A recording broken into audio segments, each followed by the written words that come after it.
What is up, guys, and welcome to another episode of my HLTV Fantasy. Today we are looking at the IEM Katowice 2025 play-in.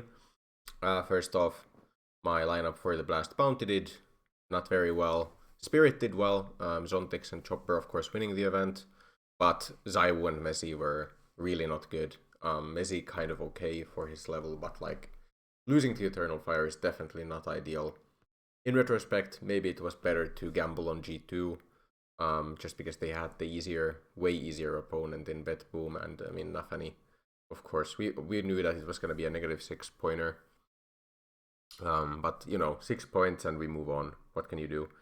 The general takeaways from this event, I would say the only main takeaway from this event is that Vitality is maybe not quite ready to be picked in these big events. Navi is still fine. Losing to Spirit, I wouldn't be too afraid of. Spirit is the best team in the world still. Eternal Fire did very well here, and I think they are the sort of team that can always surprise, but I still am not sure about their consistency. Either way, the play-in, we can check the most picked players here, and we can check the bracket here. I think the obvious starting point, even though I love the fact that Imperial Female did so well against Navi in their Tier 1 debut, I still think they are the #1 team to target, essentially. So you want to pick players from teams that play against Imperial Female. And also helping the case for Furia is the fact that Wildcard and Big aren't like the best teams in this bracket. So I think a double up on Furia is almost mandatory here. And you can see that in some of the most big players. Fallen and Cello, the two cheapest guys from Furia, I think are maybe two of the better, if not the best picks in this event.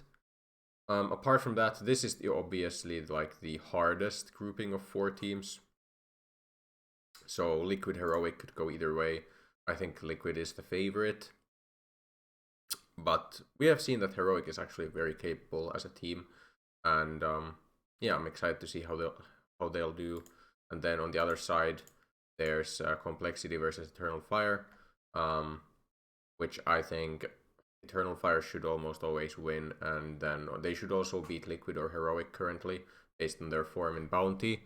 But they're also not the most consistent team out there, so I wouldn't be completely baffled or anything if they won against Complexity and then lost to Liquid or Heroic, most likely Liquid. So pick them with caution, I would say. Then 3D Max vs FlyQuest. It's interesting because I think it's actually a very close one. I'm predicting that 3D Max will have a worse year than last year, and they didn't have a great year last year. They were just decent, better than maybe some people expected. I think they're gonna go down a peg again this season. And then FlyQuest, I think the upgrade of Regali is actually pretty massive. And I'm okay thinking that FlyQuest might actually beat 3D Max in this matchup, but it is a very close one. Astralis MIBR. I think people are overrating Astralis a little going into this.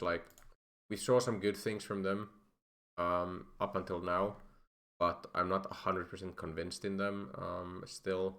And Device is kind of overpriced for this event, I would say, even though he was showing good form so far.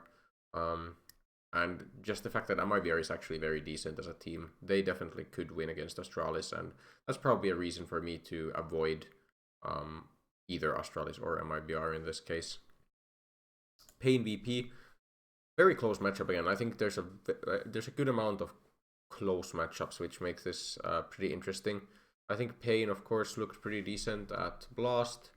We haven't really seen much of this VP, but it should be pretty close. I still think Pain is the slight favorite in this, based on how well they've played so far, but it could go either way if VP happen to have their stars on good form, especially looking at players like Flit and Fame in this lineup to me as the players who should step up in order to make this team work.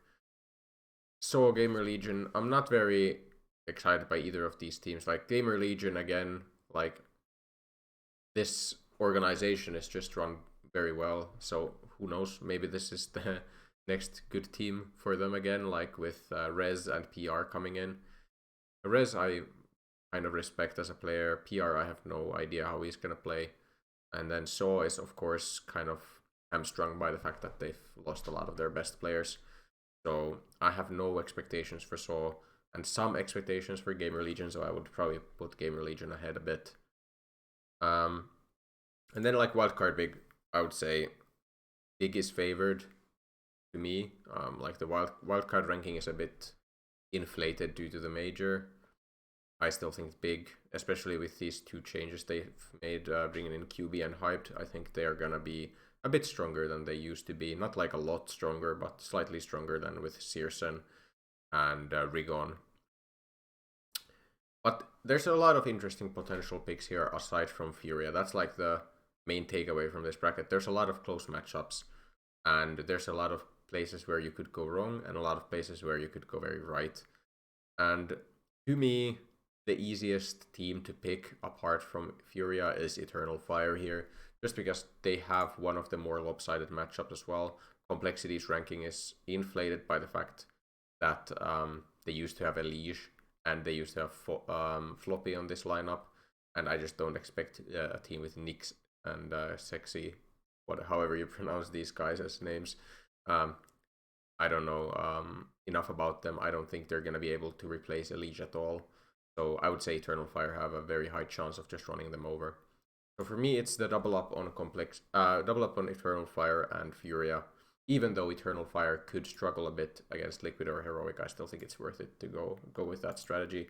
And then the fifth player is the question mark. Like, we could go with a very cheap player from like FlyQuest or even Imperial Female if you want to. The problem with going with like an Imperial Female player, for example, is that this is not single elimination anymore. In single elimination, the chicken strat is very useful. For example, in the Blast playoffs, I used that on Nafani, and we know what we're gonna get. However, here, if you pick Imperial Female and they do really badly against Furia and you chicken out, that's fine. And then they're gonna play against potentially Wildcard, and even though Wildcard is not like the highest rated team in this event, I still think they would have a high chance of doing very well against Imperial Female. So that could be a lot of negative points from that. So for me personally, I'm probably not gonna go for an Imperial Female player, but I could go for a cheap player from another team. And it's all gonna come down to like player prices and such. To me, the obvious two players to go for from Furia would be these two, because at least when I think about very favored matchups, it's often the ratings are more even between the different players on the winning side. And also I like to favor like the aggressive players, which Cello, for example, definitely is. And even Fallen has like the second highest entry round percentage.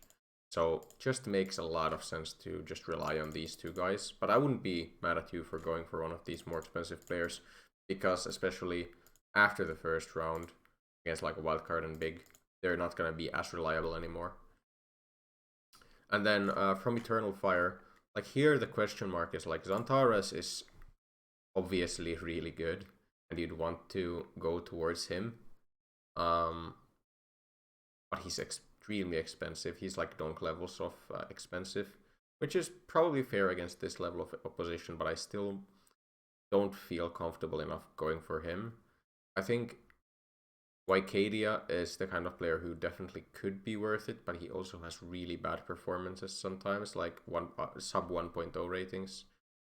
But this is the sort of opposition where he probably could do super well again. Voxic and Major then are like also very decent picks. I probably wouldn't go for Jota just because he's like a more passive player. We haven't seen as much of him, and I don't know. This price is just a bit too high to me. Like if it was closer to 200 grand, I think we'd be looking at him more in this case. But Major and Voxic seem like the obvious duo for me to pick from in this case. This would leave me with 200 grand in the bank, and we could go for like a Snow or Kawes, for example, if we want to go for a Pain player. Things you can consider. Of course, you could go for Xantares. Now we have like 177, and that could mean, for example, a Dexter. Dexter's stats I actually took a closer look at, and this was like my first draft, and if I can't think of anything better, I might just go with this. This looks pretty damn good to me. But his ranking or rating is actually a bit weird here, because inside the last month he's only played 4 matches, or 4 maps, of which 2 were very good maps against MIBR, which is a decent team, like I would say higher level team than 3D Max is, and then they got completely dumpstered by Spirit, but like that's just an expected result, and they shouldn't have this sort of result again in this stage. So Dexter actually is a player I'm considering here, just because the ratings are a bit skewed in different directions at this stage. And the best part about him, like we can chicken out on Dexter against like an Astralis or a MIBR if you want to. For example, if they face Astralis, I probably would chicken out there. And then we can just go for like a noob if you want, or whatever you want to go with as the role. So right now, that's the lineup I'm thinking of the most. Is this lineup with Dexter in here. Snow, of course, had some very impressive or maps in the Blast, but I still don't think he's like reliable enough to go for. I think he's being overpicked a little bit based on a one event sample size. As I said, Astralis I think is not that great of a pick here. I'm gonna look at some other options for Furia as well. Just like if we go for Voxic instead of Zantares, who can we afford here? Like we can probably afford like a Caserato, yes. We could go Caserato and Voxic instead of Fallen and Zantares, and that might actually be better in my eyes, even though it uses the money a little less efficiently. I am a fan of Voxic. Pretty sure you couldn't go Yuri in here. Not Yuri, but Wycadia Yuri. Could you go Wycadia Yuri as well, just out of interest? I'm not sure if that's even better in my eyes, but oh, we're missing Cello. Yeah, we couldn't go with that and Dexter. So I think he's like the obvious cheap option to me. I don't think Wildcard has, or Stanislaw is that great. I don't think JT is that great, and I think it's just not, there's no one I want to enable that much to go with Imperial Female. And as I said, I'm not that high on Wycadia. But man, that is actually very tempting, is this Voxic and Caserato Cello. How have Caserato's stats been lately? Look at the events all time. That bounty, he was pretty decent. 6 map sample size, of course. But, oh yeah, they lost to Betbu. And he wasn't that great in that. But apart from that, like against Nemiga, he's done fine here. Against FaZe here. And of course, he's like supposed to be the best player out of Brazil. But then again, I do think Fallen is the kind of player who could do very well against. Like, he had a very good event as well, apparently. And I do like Zantares quite a lot as a pick here. I think he's better. It's more safe as well because we're picking 4 of the most picked players. Which is early on, I think, quite good. And also Dexter is not like one of the most picked players, so it's not quite that obvious. Just be a bit different. But Caserato has also let me down before. Like, I'm not that high on Caserato personally. Yeah, I think we're actually gonna go with my primary lineup, which is this. Then Zantares Major. I have a lot of faith in Major. I think he's just a very decent IGL, and then Dexter as the filler. Yeah, I'm quite happy with this lineup for this event. I think Dexter is like the key here. Like, I think he's been mispriced very slightly, and that allows me to go for this. And then Furia is the obvious pick, and then Eternal Fire is the only other team I actually have too much faith in this stage. So yeah, this just makes sense in basically every way. Cello has super high headshot percentage, and the major usually gets a lot of eco-friendly frags. I think these are like pretty locked. Fallen is actually one of the AWPers who still AWPs quite a lot, so it might be main AWP on him.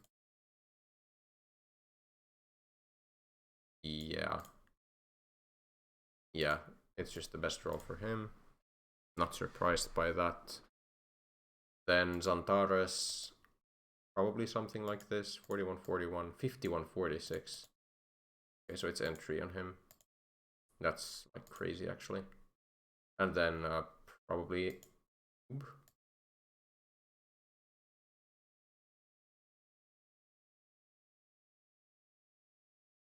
yeah, these are based on a very low sample size. That's actually true. And I think it's based on past 3 months. So there's going to be some very old data as well. But he doesn't have the highest support round percentage. That's actually very low for support round. What about eco-friendly? And then support here. That might be actually the best way of doing it. So this here and then eco-friendly here. We can try that out. I don't really like using the noob role on Dexter because I think he has those pop-off maps every now and then, and I think we can hope for one of those here. So yeah, I'm okay with this.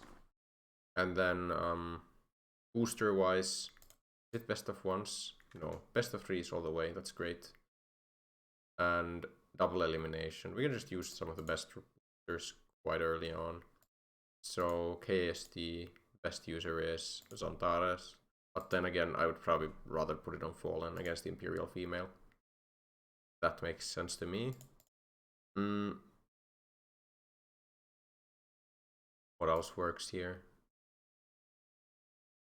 No need to chicken out yet for Dexter. Use some good boosters. Nade kills. I think nade kills Dexter might be okay here. Assist.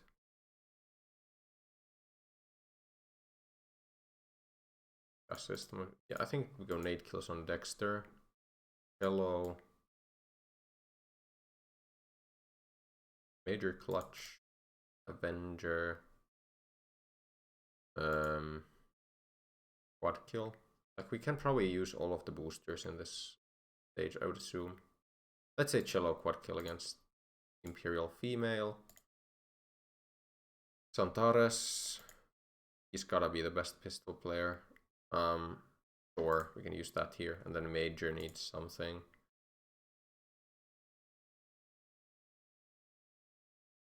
Assist is pretty good. We probably want Xantares to have different boosters throughout the event. But clutch isn't bad either. But I think I want to leave clutch for a later round. Knife, we'll just leave for whenever if we need it. I'll go for assist here. It's like second best, and I think he's gonna get that triggered. But yeah, I'm pretty happy with this lineup. I think it's just a selection of the best, some of the better players from the better teams. I just have the most faith in Eternal Fire and Furia out of these in this scenario. If Furia was playing basically like an Astralis or something, I wouldn't be as high on them. I'll just say that much. The number one reason why Furia is up here in my ranking is because they're playing Imperial female. And if I was honest, like I'm not a big fan of Furia. I think they're not very good as a team. And I would, even though I've picked Furia, I would not be mad at all to see Imperial female just crush them. I'd love to see them win at least a map or something like that against Furia. I think that would be great for female CS, and also great for my hate watching of Furia. But yeah, if you enjoy this kind of content, please remember to leave a like and subscribe to my channel, and I will see you in the next one. Goodbye.